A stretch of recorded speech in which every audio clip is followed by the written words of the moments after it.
Looking at the right knee of Marcus Lattimore after on the carry he got hit low. Now you may want to turn away here.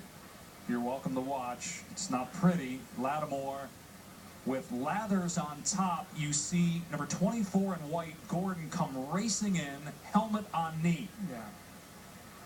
Oh.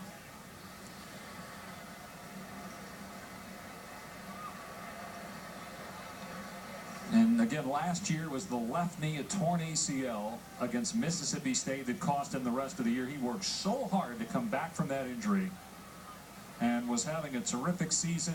Was shaken up a couple weeks ago with the hip injury, but they were hoping that he was over that. And the coaches told us he's 100% good to go coming into today, but these kinds obviously a serious injury here. Yeah, these kinds of things just, they make your heart sink, you know, for these kids, young kids that come out of high school and they're playing so hard. Obviously, Marcus Lattimore is one of the most talented players in all of college football. As you mentioned, to fight back from one knee injury last year, had some nicks this year, and to have this happen, it just makes you feel for him, for his family, for his future, quite frankly. One of the more talented running backs in all of college football. 2 years ago as a freshman, people were talking as if he might be the best back in the country. Had 17 touchdowns and 1,200 yards as a frosh.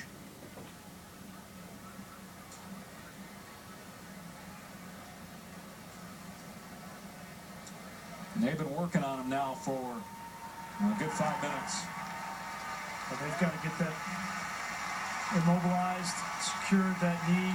How about a class move by Tennessee also? A lot of the defensive players for Tennessee coming over to check on Lattimore. They have so much respect for him, and he's a well-liked young man around the SEC. Absolutely. I mean, they respect him as a football player, respect him as a man and a person.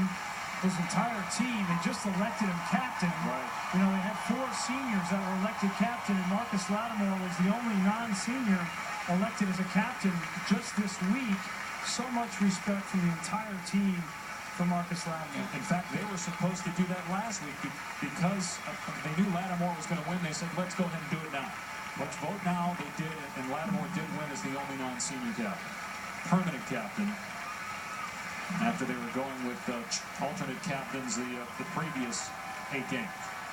There's not a lot of players in college football that would get this kind of response, both from your team but also from the other team. And they know how hard he's worked. They know how emotional this time is for him. And so many questions now about Marcus Lattimore's future, and you just feel for the young man.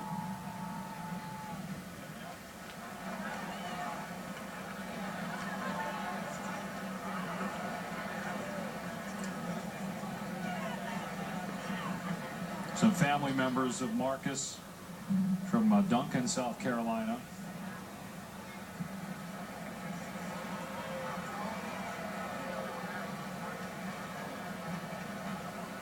You can see so many of these players are visibly emotional. You know, this is one of your teammates, one of your brothers that you love so much. Players from the other side are emotional. Fans in the stands are emotional. They know what Marcus means to this team. They know how hard he's worked. And it's hard to go back to the game after something like this happens for these players.